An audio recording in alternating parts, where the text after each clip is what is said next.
So what we're going to do is we're just going to finely mince up our kale. We want everything finely chopped. And then we're going to add 2 cups of our chopped leafy greens. They can be any greens, turnip greens, daikon greens. I don't know about carrot tops necessarily, they're a little bit better, but kale, of course, collard greens, and 4 cups of filtered water. And this tea is known for, I think have I mentioned that it can go like 2 ways with leafy greens tea? I don't know if I had mentioned that in this class. But, you did, yeah.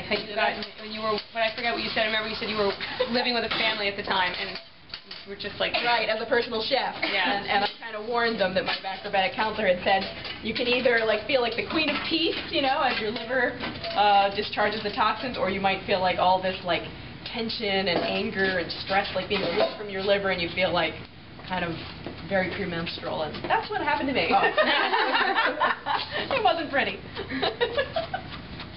Alright, so anyway, I'm chopping up my leafy greens here.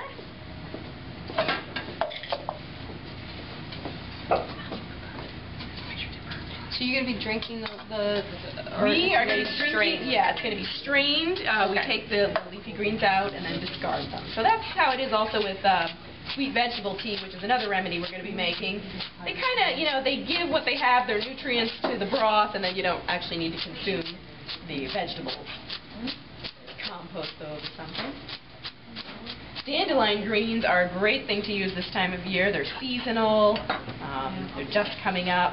They're nice and tender to use for salads this time of year. I was saying while some of you were out in the bathroom that in Pennsylvania Dutch cooking they take such a healthy thing and they make it totally unhealthy by adding bacon fat dressing.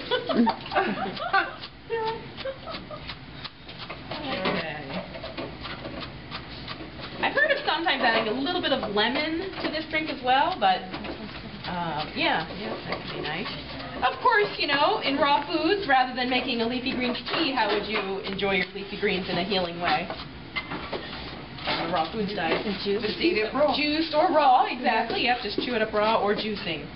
So that's also an option to get the benefits. You know, it's just different theories, and you know, she talks about that in your book that you got in your goodie bag. You know, in raw foods, the perspective is you're preserving the enzymes, making it more digestible, whereas in macrobiotics, the theory is that by taking raw foods and lightly cooking them or blanching them or making teas like this, is that you're making the nutrients more bioavailable by slightly breaking it down. So, you know, I always say find what works for you, and it's just good to vary it, you know, mix it up.